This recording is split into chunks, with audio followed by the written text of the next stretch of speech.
Viewers அனைவருக்கும் happy new year and advance happy Pongal.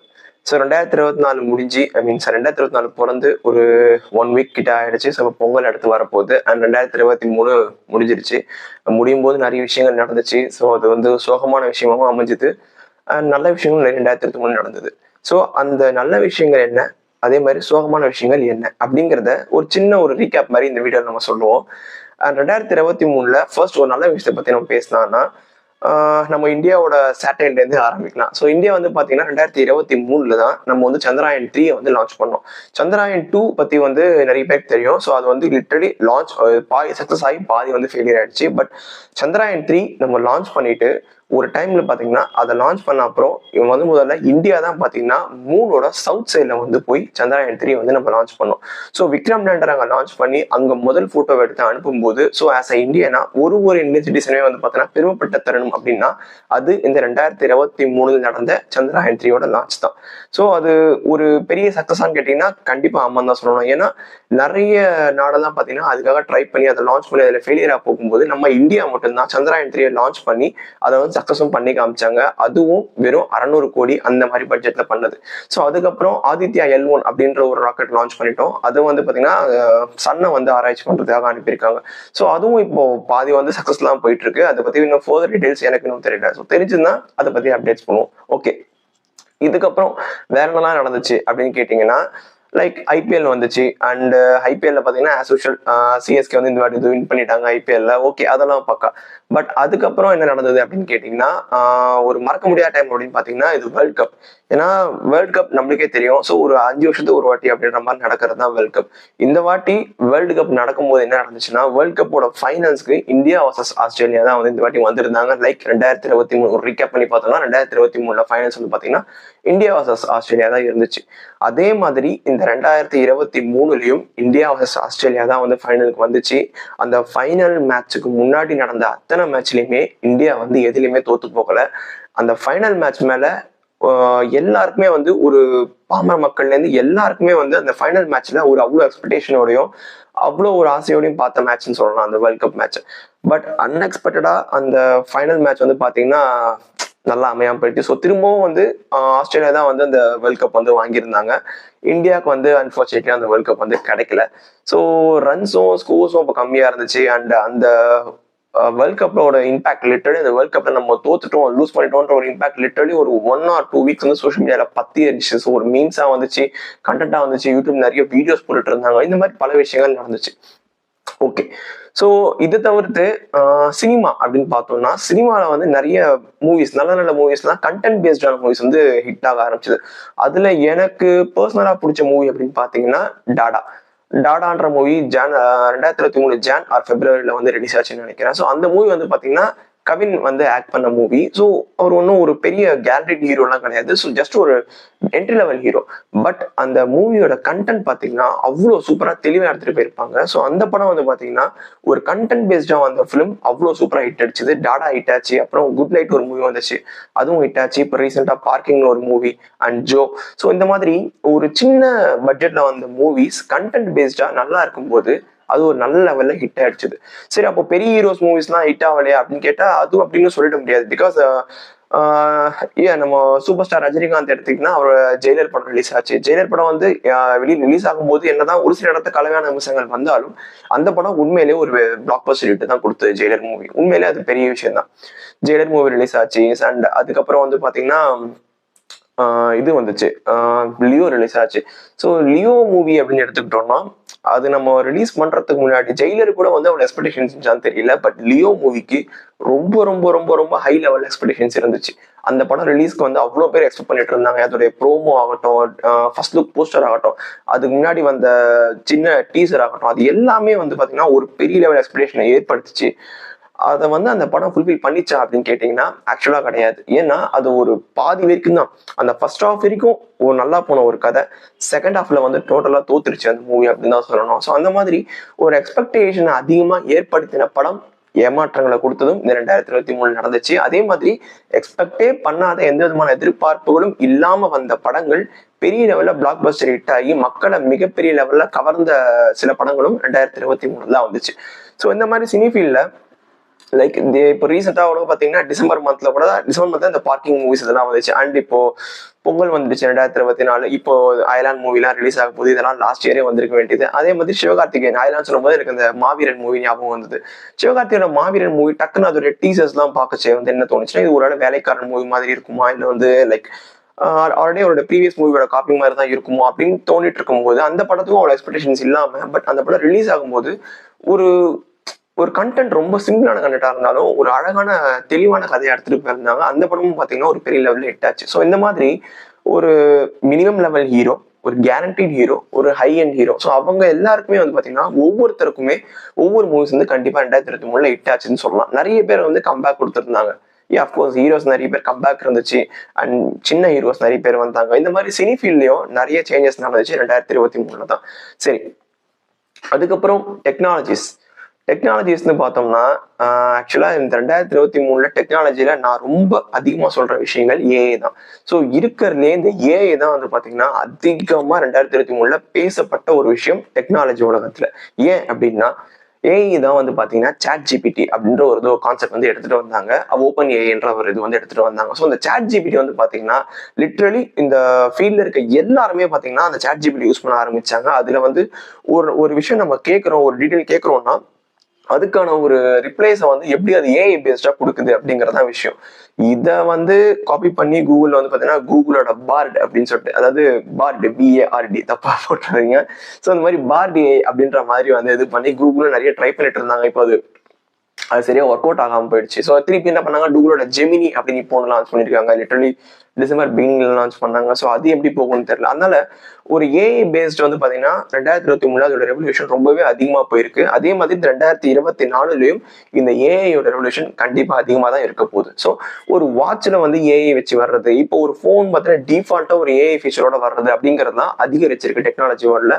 அதே மாதிரி மொபைல்ஸ் அப்படின்னு பார்த்தோம்னா அதுல என்ன, இந்த மொபைல் போன்ஸ் எல்லாம் பாத்தீங்கன்னா நம்ம எல்லாருமே யூஸ் பண்ற ஒரு டிவைஸ் இல்லையா. அது 2023 என்ன அளவுல வளர்ச்சி அடைஞ்சது அப்படின்னு கேட்டீங்கன்னா, இன்னோவேஷன்ஸ்னு கேட்டா எதுவும் பெருசா இல்லை. இன்னோவேஷன்ஸ் பார்த்தோம்னா அந்த சாம்சங் தான் பாத்தீங்கன்னா, சாம்சங் அப்புறம் இந்த டெக்னோ ஒரு சில கம்பெனிஸ் எல்லாம் பாத்தீங்கன்னா இந்த ஃபோல்டபிள் போன்ஸ் அப்படின்றத வந்து ஒரு கான்செப்ட் ட்ரை பண்ணாங்க. அது ஆல்ரெடி ட்ரை பண்ண விஷயம் தான், லாஸ்ட் இயர் அதுக்கு முந்தின வருஷமே ட்ரை பண்ண விஷயம் தான். பட் இந்த 2023 சாம்சங் வந்து ஃபோல்டு 5 சீரீஸ்னு ஒரு இது லான்ச் பண்ணியிருந்தாங்க. ஸோ அதை வந்து ஒரு தெளிவான ஒரு அவுட்புட்டா எடுத்துட்டு வந்தாங்க. ஃபார் எக்ஸாம்பிள் அந்த ஃபோல்ட வந்து மடிச்சு திறக்கிறது, அதுல எந்த இஷ்யூஸும் இல்லாம அது எவ்வளவு நாள் வரும் அப்படிங்கிறத கரெக்டா கேல்குலேட் பண்ணி அதை எப்படி பர்ஃபெக்டான ஒரு போனை எடுத்துட்டு வர முடியுமோ அந்த மாதிரி எடுத்துட்டு வர ஆரம்பிச்சாங்க. ஸோ இன்னோவேஷன்ஸ் பார்த்தா மொபைல்ஸை பொறுத்த வரைக்கும் இந்த போன்ஸ்ல வந்து ஃபோல்டபிள்ஸ் அப்புறம் இந்த மாதிரி மடிக்கிற ஃபோல்டபிள்ஸ் இது மட்டும் தான் வந்து பெரிய இதுவாக கொடுத்தே தவிர மற்றபடி போன்ல ஏதாவது சேஞ்ச் ஆச்சான்னு கேட்டீங்கன்னா கிடையாது. ஏன்னா ஃபுல் ஸ்கிரீன் டிஸ்பிளே, இந்த triple cameras, 4 cameras, 5 cameras, fast charging,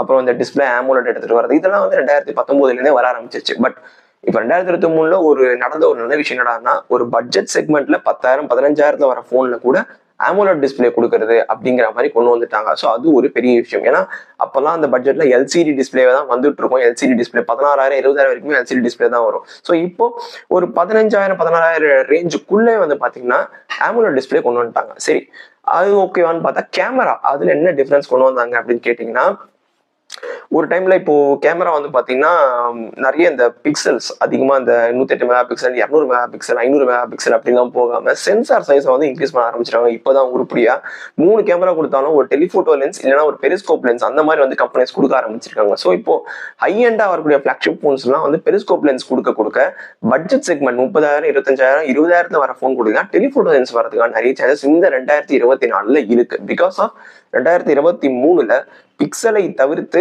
ஒரு கேமரா சென்சாரை வந்து ஃபோக்கஸ் பண்ணி எப்போ மொபைல்ஸ் லான்ச் பண்ண ஆரம்பிச்சாங்களோ அப்போதுல இருந்து அந்த போனோட குவாலிட்டிஸ்லாம் மெல்ல மெல்ல இன்க்ரீஸ் ஆக ஆரம்பிக்கும். ஏன்னா போனோட மொபைல்லே வந்து பாத்தீங்கன்னா 50 மெகா பிக்சலாவே இருந்தாலும் அந்த போட்டோ குவாலிட்டி வந்து எந்த அளவுக்கு இருக்குன்றது அந்த சென்சாரை பேஸ் மாதிரி தான் இருக்கு. ஸோ இது 2024 நான் எதிர்பார்க்கிற விஷயம்.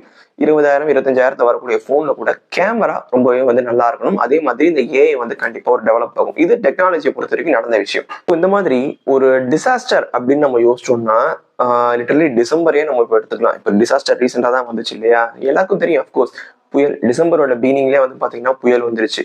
புயல் வந்து சென்னையில பயங்கரமான ஒரு தாக்கத்தை ஏற்படுத்திட்டு போச்சு. லிட்டரலி 2016 15 நம்ம பார்த்த அந்த டைம் மாதிரியே தான் திருப்பி 2023 அமைஞ்சது. அது புயல் வந்து போனதை விட அதில் நடந்த இம்பாக்ட் பார்த்தீங்கன்னா மோர் தேன் 2 வீக்ஸ் வந்து அப்படியே தான் இருந்ததே தவிர தண்ணிகள் நிறைய இடத்துல வடியில நிறைய பேருக்கு வந்து சாப்பிட்றதுக்கு சாப்பாடு கிடைக்கல. நிறைய பேர் தங்குற வீடுலாம் கூட வந்து பார்த்தீங்கன்னா தண்ணி உள்ள நுழைஞ்சிருச்சு. அந்த உள்ள நுழைஞ்ச தண்ணி வந்து 1 or 2 days வந்து வெளியே வந்துச்சான்னு கேட்டா அதுவும் கிடையாது. So it's tax more than 1 or 2 weeks அந்த மாதிரி வந்து போச்சு. ஸோ அந்த டிசாஸ்டர் அது ஏற்படுத்திட்டு போன விஷயங்கள் ரொம்பவே இந்த டிசம்பரோட முதல் 2 வாரங்கள் இந்த புயல்லே வந்து போயிடுச்சு. இந்த புயலால பாதிக்கப்பட்ட மக்கள் அவங்க அதுல இருந்து மீண்டு வரவே அந்த 2 வாரம் வந்து போயிடுச்சு. ஸோ இன்னும் ஓப்பனா சொல்லணும்னா நம்ம இன்னுமே நம்மளோட சென்னையில வந்து பாத்தீங்கன்னா ஒரு பெரிய மழையோ அடமழையோ இல்லை புயலோ ஒரு சைக்ளோன் எது ஃபார்ம் ஆனாலும் அதை தாங்கிக்கக்கூடிய அளவுக்கு சென்னை வந்து தயார் நிலையில இருக்கான்னு கேட்டா இந்த 2023 அது இல்லாம தான் போயிருக்கு. ஸோ ஹோப்ஃபுல்லி 2024 ஒண்ணு அந்த டிசாஸ்டர்ஸ்லாம் அந்த மாதிரி வராம இருக்கணும். இல்லை அது வந்தா கூட அதை வந்து ஒரு தாங்கிக்கிற அளவுக்கோ இல்லை அதை வந்து ஒரு ஓவர் கம் பண்ணி அளவுக்கோ வந்து பாத்தீங்கன்னா சென்னையை வந்து முதல்ல ரெடி பண்ணணும். ஸோ இந்த மாதிரி பல விஷயங்கள் 2023 டிசம்பர்ல அந்த புயல் வந்த சமயத்துல இவ்வளவு விஷயங்கள் ஓடிட்டு இருந்தது. நிறைய பேருக்கு அவ்வளவு பிரச்சனை போச்சு. சரி, அது மட்டுமான்னு கேட்டா ஆக்சுவலா அதை விட கடைசியா நடந்த ஒரு பெரிய டிசாஸ்டர் எல்லாருக்கும் தெரிஞ்ச விஷயம் தான். ஸோ விஜயகாந்த் அவர்களுடைய டெத்து. ஸோ இது ஒரு அன்எக்ஸ்பெக்டடான ஒரு விஷயம். ஏன்னா அவர் நடந்து கொஞ்ச நாளாவே வந்து அவர் நிறைய இடத்துல வந்து அவர் காணவே காணும். விஜயகாந்த் சார் வந்து நிறைய இடத்துல பார்க்க முடியல. நிறைய பேர் வந்து செலிபிரிட்டிஸும் நிறைய பேர் வந்து ஃபீல் பண்ணியிருந்தாங்க. அவர் வந்து நேரில் போய் பார்த்து பேச முடியல, அவரோட இது அப்பாயின்மெண்ட் கிடைக்க மாட்டேங்குது. இன்ஃபேக்ட் தமிழ் லைட்னு ஒரு சேனல் இருக்கு யூடியூப்ல. ஸோ அவங்க கூட வந்து விஜயகாந்தை பத்தி ஒரு இதெல்லாம் போட்டிருந்தாங்க. ஸோ அவர் பண்ண நல்ல விஷயங்கள் எல்லாருக்கும் வந்து ஒரு சாப்பாடு போடக்கூடிய ஒரு நல்ல மனிதர். ஸோ கருப்பு எம்ஜிஆர் அப்படின்ற அளவுக்கு எல்லாரோட இதுலயும் வந்து அவர் மேல ஒரு நல்ல இம்பாக்ட் இருந்துச்சு. சரி, அந்த நல்ல இம்பாக்ட் எல்லாம் இருந்துச்சு. இது எப்போ வெளியே தெரிய ஆரம்பிச்சது கேட்டேன்னா அவருடைய டெத்துல தான். ஸோ அவருடைய டெத்துல வந்து பாத்தீங்கன்னா யாருமே எதிர்பார்க்காத அளவுக்கு லிட்டரலி சென்னையை ஸ்தம்பிச்சு போற அளவுக்கு அவ்வளவு கூட்டங்கள் அவருக்காக நிறைஞ்சிருந்தாங்க. நிறைய செலிபிரிட்டிஸ் வந்து பாத்தீங்கன்னா லிட்டரலி நம்ம விஜய் சார்லாம் பாத்தீங்கன்னா எகிரி குச்சி வந்து விஜயகாந்தை வந்து பார்த்துட்டு போனாங்க. ஸோ அந்த மாதிரி செலிபிரிட்டிஸ் அப்பார்ட் ஃப்ரம் செலிபிரிட்டிஸ் பாமர மக்கள் அவ்வளோ பேர் விஜயகாந்துக்காக விஜயகாந்தோடைய இதுக்காக இறுதி சடங்கு அஞ்சலி செலுத்துறதுக்கு அவ்வளவு பேர் வந்திருந்தாங்க. இது ஒரு அன்எக்ஸ்பெக்டடான விஷயம். ஏன்னா பெரிய பெரிய தலைவர்கள் வந்து சாகும்போது அந்த மாதிரி விஷயம் நடக்கிறது இட்ஸ் ஹேப்பன்ஸ். ஏன்னா அதுக்காக விஜயகாந்த் சார் வந்து பெரிய தலைவர் இல்லையா கேட்டா அப்படிலாம் கிடையாது. ஏன்னா அவர் வந்து எதிர்கட்சி தலைவராக இருந்திருக்காரு. பட் அவருக்காக கூடின கூட்டம் வந்து பார்த்தீங்கன்னா எதிர்கட்சியா இருந்ததுக்காக கட்சிகள் சார்பாக கூடின கூட்டமான்னு கேட்டா இது கிடையாது. இந்த கூட்டம் அவர் ஒரு நல்ல நடிகர், அந்த நல்ல நடிகரை தாண்டி அவர் ஒரு சிறந்த மனிதர் அப்படிங்கிறதுக்காக கூடின கூட்டம் தான் விஜயகாந்த் சார் நடந்த இவ்வளவு பெரிய கூட்டம். லிட்டரலி நம்ம இந்த ரமணா மூவியோட கிளைமேக்ஸ் பார்த்துருப்போம். அந்த ரமணா மூவியோட கிளைமேக்ஸை லைவ்ல காமிச்ச ஒரு விஷயம் தான் டிசம்பர். அந்த ஒரு நிகழ்வு வந்து பாத்தீங்கன்னா ஒரு பெரிய டிசாஸ்டராகவே இருந்தாலும் அது கத்து கொடுத்த விஷயம் ரொம்பவே நிறைய. ஏன்னா ஒரு நல்ல மனுஷன் அவர் வாழ்ந்த டைம்ல அவர் பணம் சம்பாதிச்சாரா, சொத்து சம்பாதிச்சாரா, எவ்வளவு லேண்ட் வாங்கினார், என்ன அதெல்லாம் விட அவர் எவ்வளவு மக்களை சம்பாதிச்சிருக்காரு, எவ்வளவு பேர் அவருக்காக கண்ணீர் விடுறாங்க அப்படிங்கிறத லைவா காமிச்ச ஒரு ஈவெண்ட் தான் இந்த டிசம்பர்ல நம்ம விஜயகாந்த் சாருடைய மரணம். ஸோ இந்த மாதிரி 2023 இது எனக்கு தெரிஞ்ச ஒரு சில விஷயங்கள். ஸோ இதை தவிர்த்து வேற ஏதாச்சும் பேசலாமான்னு கேட்டீங்கன்னா இந்த ரியாலிட்டி ஷோஸை பத்தி தான் பேச முடியும். ரியாலிட்டி ஷோஸ்னா நமக்கே தெரியும். இந்த பிக் பாஸ்லாம் வந்து சீசன் 7 வந்து போயிட்டு இருந்துச்சு. அப்போல்லாம் போகும்போது இப்போ இந்த ரெட் கார்டு குறித்து வந்து ஒரு பெரிய இஷ்யூ ஆச்சு. ஸோ அப்போ வந்து அதோடைய ஹோஸ்ட் யார் ஹோஸ்ட் பண்றாங்கன்னு நம்மளுக்கே தெரியும் பிக் பாஸ்ல. ஸோ அவர்லாம் வந்து பாத்தீங்கன்னா ஒரு ரெட் கார்டை தப்பா கொடுத்துட்டாருன்னு சொல்லிட்டு அவருக்கு ஆப்போசிட்டா விமர்சனங்கள்லாம் கிளம்பி அதுக்கு அவர் ரிப்ளை பண்றேன்னு சொல்லிட்டு அவங்க ட்ரை பண்ணி அதுக்கு பரிதாபங்கள் மாதிரி வீடியோ எல்லாம் போட்டு ஸோ இந்த மாதிரி பல என்ன சொல்றது சீரியஸான விஷயம். பட் அது ஒரு காமெடியா வந்து எல்லாருமே செம காமெடி பண்ணிட்டு இருந்தாங்க அதை வச்சுட்டு. ஸோ அவர் பண்ணது எவ்வளவு பெரிய மிஸ்டேக்னு சொல்லிட்டு. ஸோ அது மட்டுமான்னு கேட்டீங்கன்னா இந்த யூடியூப்ல வந்து பாத்தீங்கன்னா இந்த கிரியேட்டர்ஸ்க்கும் கார்பரேட்டுக்கும் ஒரு ப்ராப்ளம் வந்துச்சு. ஸோ இதை பத்தி நிறைய பேருக்கு தெரிஞ்சிருக்கும். ஏன்னா வந்து இதை நிறைய இடத்துல வீடியோவா போட்டிருந்தாங்க. ஸோ இது என்னோட சேனல்ல நான் சொல்றது எத்தனை பேருக்கு போகும்னு தெரியல. என்னன்னா இந்த சரிகமா அப்படின்னு சனிகமா, சோனி மியூசிக் சவுத் அந்த மாதிரி இருக்கவங்க கார்பரேட்ஸ் எல்லாம் பாத்தீங்கன்னா அவங்களுக்கு வந்து பாத்தீங்கன்னா ஒரு சினிமா மூவிஸ் அந்த மூவியோட பாடல்கள்லாம் அவங்க கார்பரேட்ஸ் வாங்கி வச்சிருப்பாங்க. அந்த மாதிரி பாடல்களை தன்னுடைய வீடியோல ஒரு மீன் கண்டென்ட்டா யூஸ் பண்றதுக்கோ ஒரு பேக்ரவுண்ட் மியூசிக்ஸா யூஸ் பண்ற ஒரு இதுக்கே ஒரு ஃப்ரீடம் இல்லை. அந்த மாதிரி யூஸ் பண்ணியிருந்து ஒரு கிரியேட்டர் போட்டிருந்தா கூட அவங்க மேல காப்பிரைட்ஸ் கொடுக்குற அளவுக்கு வந்து போயிட்டு இருந்தது. இது வந்து ஒரு கண்டிக்கத்தக்கதுன்னு சொல்லிட்டு வந்து நிறைய கிரியேட்டர்ஸ் வந்து அவங்களுடைய கொஸ்டினை வந்து ரைஸ் பண்ணியிருந்தாங்க. ஸோ அதுலயே வந்து முக்கியமான சில கிரியேட்டர்ஸ் வந்து பாத்தீங்கன்னா நிறைய பீப்புள்ஸ் அவங்களோட சப்ஸ்கிரைபர்ஸே வந்து இதுக்காக த்ரெட்லயோ இல்லை வந்து ட்விட்டர்ஸ்லயோ வந்து நீங்க வந்து ஒரு இதோ புஷ் பண்ணுங்க அப்படின்ற மாதிரி கேட்டிருந்தாங்க. ஸோ டு பி ஓப்பன் அது ஒரு வகையில வந்து தப்பு தான். ஏன்னா ஒரு ஃப்ரீடம் வந்து ஒருத்தர் கொடுக்கணும். அதுவும் இல்லாம அவங்க சொந்தமா அவங்களுடைய வாய்ஸ்ல அந்த பாட்டை பாடினா கூட, இந்த சபரிமலை சாங் எல்லாம் தெரியும் இல்லையா, அந்த பாட்டை வாயில அவங்க பாடினா கூட அதுக்கு காப்பிரைட்ஸ் அடிக்கிற அளவுக்கு எல்லாம் வந்து போச்சு. ஸோ இந்த மாதிரி காப்பிரைட் வர்சஸ் கிரியேட்டர்னு சொல்லிட்டு வந்து ஒரு பெரிய இஷ்யூ வந்து போயிட்டு இருந்துச்சு. அதை விட இன்னொரு விஷயம் என்ன நடந்துச்சுன்னா, இந்த டெக்னாலஜியில உருட்டு அப்படின்னு சொல்லிட்டு, அதாவது நான் மூவி சொல்லிட்டு இருந்தேன் 2023 வந்த மூவிஸோட பெரிய ஹிட்னு சொல்லிட்டு. ஆனா இதெல்லாம் வந்து சினிஃபீல்ட்ல வந்த மூவிஸ், இதெல்லாம் தாண்டி அவுட் ஆஃப் கண்ட்ரோல், அதாவது என்ன சொல்றது, அவுட் ஆஃப் லைன்ல இருந்து ஒரு மூவி ஒண்ணு வந்து IMDbல மோர் தேன் 8.5 வந்து ரேட்டிங் வாங்கிச்சு. அதுதான் என்ன மூவி கேட்டீங்கன்னா, உருட்டு டெக் வீடியோ. உருட்டு டெக்ன்றது யார் போட்டதுன்னு கேட்டீங்கன்னா, இது A2D சேனல். ஸோ ஒரு வகையில நான் A2D சேனலுடைய ஒரு சோல்ஜர். ஸோ எனக்கு அவங்களுடைய கண்டென்ட், அவங்க ஒரு போஸ்ட் பண்ற ஒரு விதம், அவங்க ஒரு கண்டென்ட்டை கொண்டு போய் சேர்க்க ஒரு விதம் எனக்கு ரொம்பவே பிடிக்கும். அந்த சேனல் நான் இப்போ வரைக்கும் ரொம்ப இன்ஸ்பிரேஷனா இடத்துல ஃபாலோ பண்ணிட்டு இருக்கேன். அந்த சேனலை பார்த்தீங்கன்னா, இந்த உருட்டு டெக்னு சொல்லிட்டு வந்து இன்னொரு பெரிய டெக் சேனலை வச்சு ஒரு 1 hour ஒரு மூவியா போட்டு வச்சு செஞ்சுட்டாங்க. பட் அந்த எடிட்டருக்கு ஒரு வகையில கண்டிப்பா தம்ஸ் அப் சொல்லியே ஆகணும். ஏன்னா அவர் அந்த 1 hour மூவியை வந்து அது சொல்றது வந்து அவர் பண்ண தப்புதான் சொல்றாங்க. ஆனா அதை ஒரு என்கேஜிங்கா எடுத்துட்டு போன விஷயத்த வந்து உண்மையிலே பாராட்டி ஆகணும். அதுதான் அந்த உருட்டு டெக் மூவியோட ஒரு மிகப்பெரிய சிறப்பு அம்சம். அந்த படம் அந்த ஆக்சுவலா அந்த படம் இல்லை, அது யூடியூப் வீடியோவா ரிலீஸ் ஆகி அதை ஒரு படமா எல்லாரும் கன்சிடர் பண்ணி IMDb ரேட்டிங் கொடுத்து அதுக்கு ஒரு வெற்றி விழா கொண்டாடுற அளவுக்கு போனது 2023 தான். அதை வந்து தப்புன்னு சொல்லிட முடியாது. ஏன்னா 2023 ஒரு கிரியேட்டர், அதாவது ஒரு A2D சேனல், அந்த ஒரு கிரியேட்டர் அந்த சேனல் கிரியேட் பண்ண ஒரு விஷயத்த அவ்வளவு தூரம் கொண்டு போய் சேர்த்திருக்காங்க. எல்லாமே அவங்களோட கிரியேட்டிவிட்டின்னு ஒத்துக்கலாம். ஏன்னா அந்த எடிட்டர் வந்து பாத்தீங்கன்னா அந்த 1 hour மூவி அவ்வளவு என்கேஜிங்கா கொண்டு போய் அவ்வளவு பேரை பார்க்க வச்சதே பெரிய விஷயம். ஸோ அந்த மூவியால தான் இம்பாக்ட் இருக்கான்னு கேட்டீங்கன்னா கண்டிப்பா இருக்கு. ஏன்னா அந்த மூவி வந்த அப்புறம் தான் இந்த டெக்கை வச்சு என்னென்னலாம் உருட்டுகள் நடந்துகிட்டு இருக்கு. ஸோ ஒரு போன் ஆகட்டும், ஒரு VR டிவைஸ் ஆகட்டும், ஒரு கம்ப்யூட்டர் ஆகட்டும், எதுவாக இருந்தாலும் சரி, நம்ம ஒரு விஷயத்த தெரிஞ்சுக்கிட்டு புரிஞ்சுக்கிட்டு அதை பத்தி யோசிச்சுதான் வாங்கணும். ஸோ அதை எந்தெந்த சேனல்ஸ் உருப்படியா சொல்லணும், அதை மக்களுக்கு சொல்லக்கூடிய சேனல்ஸ் எவ்வளவு கரெக்டா எடுத்துட்டு போய் சேர்க்கணும் அப்படிங்கிறத A2Dல ரொம்பவே அழகா வந்து எக்ஸ்பிளைன் பண்ணியிருப்பாங்க. ஸோ இது 2023 எனக்கு ரொம்ப ரொம்ப பிடிச்ச விஷயம் ஆஸ் அ பர்சனலா. ஏன்னா நான் பர்சனலா அந்த சேனல்ஸ் தான் ஃபாலோ பண்ணிட்டு இருக்கேன். இன்னும் சொல்லலாம், எனக்குலாம் அந்த சேனல்ஸ் தான் வந்து ரொம்ப ஒரு இன்ஸ்பிரேஷன். Okay fine. 2023 எனக்கு தெரிஞ்ச வரைக்கும் இது எல்லாமே ஒரு ரீகேப்னு சொல்லிட்டு எடுத்துக்கலாம். இதை தவிர்த்து நிறைய விஷயங்கள் இருந்திருக்கும். மேபி நான் ஏதாவது மிஸ் பண்ணியிருப்பேன். இது எனக்கு தோணுத வரைக்கும் நான் சொல்லியிருக்கேன். ஸோ உங்களுக்கு ஏதாச்சும் தெரியும், இல்ல ஏதாச்சும் இந்த விஷயங்கள் விட்டுட்டீங்க ப்ரோ, இந்த விஷயம் சொல்லியிருக்கலாம் அப்படின்னு தோணுச்சுன்னா நீங்க கீழே கமெண்ட் பாக்ஸ் சொல்லுங்க, அதை நானும் தெரிஞ்சுக்கிறேன். இந்த 2024 எல்லாருமே ஒரு ரெசல்யூஷன் எடுத்திருப்போம். அப்கோர்ஸ் நம்ம ரெசல்யூஷன் வந்து எல்லாரும் ஃபாலோ பண்றோமான்னு கேட்டா அது வந்து ஒரு பெரிய கேள்விக்குறி தான். சரி, ஓகே ஃபைன்.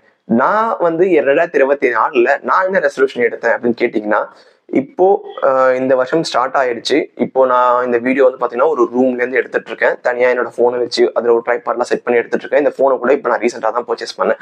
ஸோ இப்போ 2024 நான் ஒரு ட்ரை பண்ண வேண்டிய ஒரு விஷயம், இல்ல நான் வந்து எதிர்பார்க்குற விஷயம், நான் என்ன பண்ண போறேன்னு கேட்டீங்கன்னா, இந்த வீடியோஸ் நான் யூடியூப்ல போஸ்ட் பண்றது என்னால ஒரு ஃப்ரீக்வெண்டா பண்ண முடியாம போயிடுது. ஸோ நான் ஒரு வாரம் போஸ்ட் பண்ணா அடுத்து ஒரு 3 or 4 வீக்ஸ் வந்து என்னால வீடியோ போஸ்ட் பண்ண முடியாம போயிடுது. ஏதாச்சும் ஒரு ஒர்க் கமிட் பண்ணிக்கிறேன், இல்லைன்னா வீடியோக்கு என்ன இது போடலாம், என்ன மாதிரி கண்டென்ட் போடலாம் அப்படின்னு யோசிக்கிறதே வந்து அதை எடுக்கிறதே விட்டுறேன். ஸோ இந்த 2024 வீக்லி அட்லீஸ்ட் 1 or எனக்கு தெரிஞ்சு ஒரு வாரத்துக்கு 2 வீடியோவாவது ஷூட் பண்ணணும், இல்ல ஒரு வாரத்துக்கு ஒரு வீடியோவாவது அட்லீஸ்ட் நம்ம போஸ்ட் பண்ணணும் அப்படின்ற ஒரு தாட்டை தான் நான் ரெசல்யூஷனா எடுத்திருக்கேன். ஸோ போன வருஷம் நம்ம இருந்ததுக்கும் இந்த 2024 ஆரம்பிச்சதுக்கும் ஏதாச்சும் ஒரு இதுல வந்து நம்ம ஒரு க்ரோன் அப் ஆகிறதுக்கு ஒரு ஜஸ்ட் ஒரு ஸ்டெப் தான் நம்ம எடுத்து வைக்கிறோம். ஸோ நான் யோசிக்கிற விஷயம், எனக்கு இந்த யூடியூப்ல வீடியோஸ் போடுறது, ஒரு கண்டென்ட் கொடுக்கறது எனக்கு ரொம்ப பிடிக்கும். ஸோ இதை திருப்பியும் வந்து இன்னும் கொஞ்சம் இன்க்ரீஸ் பண்ணி இந்த 2024 வீக்லி 1 or 2 வந்து ஒரு நல்ல கண்டென்ட்ஸ் பேஸ் பண்ணி வீடியோஸ் வந்து போஸ்ட் பண்ணணும் அப்படின்றத நான் ரெசல்யூஷனா எடுத்திருக்கேன். ஹோப்ஃபுல்லி நான் அதை கண்டிப்பா ஃபாலோ பண்ணுவேன்னு நினைக்கிறேன். கண்டிப்பா அதுக்கான ஒரு முயற்சியில தான் நான் ஈடுபட்டு இருக்கேன். ஸோ இந்த மாதிரி உங்களுக்கு 2024 நீங்க என்ன எதிர்பார்க்குறீங்க, நீங்க என்ன மாதிரி ரெசல்யூஷன் எடுத்திருக்கீங்க, apart from your every years resolution. எல்லா வருஷமும் நான் இந்த ரெசல்யூஷன் தான் எடுக்கிறேன் அப்படின்றதுலாம் வேற. இந்த வருஷம் நான் இதை பண்ணணும்னு ரெசல்யூஷன் எடுத்திருப்போம். இப்போ நம்ம நிறைய பேர் வந்து பார்த்தீங்கன்னா, நான் வந்து லாஸ்ட் இயர் வந்து ஒர்க் இல்லாமல் இருக்கும்போது அப்போ ஒர்க் போகிறதுக்கான ஸ்கில்ஸ் எல்லாம் நான் டெவலப் பண்ணிக்கிட்டேன், ஐடி பேஸ்டான ஸ்கில்ஸ் டெவலப் பண்ணிக்கிட்டேன். ஸோ அந்த மாதிரி நம்மளோட பர்சனலாக நிறைய விஷயங்கள் நம்ம வந்து ரெசல்யூஷனாக எடுப்போம் இல்லையா? அந்த மாதிரி உங்களுக்கு என்ன ரெசல்யூஷன்ஸ் இருக்கு, நீங்க என்ன ரெசல்யூஷன் எடுத்திருக்கீங்க, இந்த 2024 நீங்க எப்படி வந்து கேரியர் ஃபார்வர்ட் பண்ணி கொண்டு போறீங்க அப்படிங்கிறத உங்களுக்கு என்ன தோணுதுன்றது கீழே கமெண்ட்ஸ் சொல்லிட்டு போங்க, நானும் வந்து தெரிஞ்சுக்கிறேன். ஸோ அவ்வளோதான் இந்த வீடியோக்கு. நெக்ஸ்ட் வீடியோவில் கண்டிப்பாக பார்ப்போம். And see you on the next video. Bye.